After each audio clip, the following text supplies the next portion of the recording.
So, see, this is precisely the point I'm trying to make, Professor Krauss, is that I find it quite interesting. Someone who adopts an atheist position would have strong moral judgments about a religious tradition, whereas your moral judgments, at best, are relative and subjective.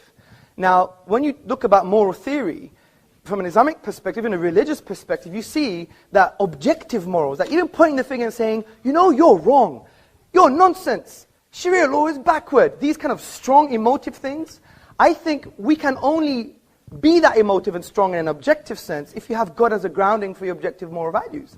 Because if you take God out of the picture, He's the only concept that transcends human subjectivity. Social pressure, you know that doesn't work. Look what happened in Nazi Germany.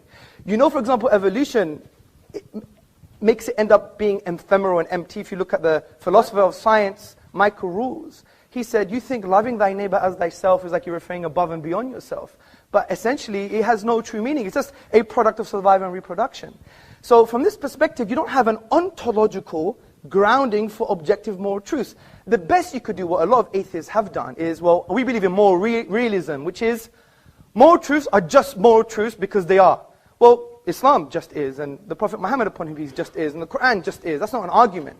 So the reason I asked you that question, sir, was to say, how on earth, from an intellectual perspective, can we point the finger at religions from a moral perspective? And especially today's been, the irony is, most of your articulation against Islam has had a moral vibe to it, not a rational one, because you didn't deal with the premises of my argument. I did. No, you didn't. You talked about infinity.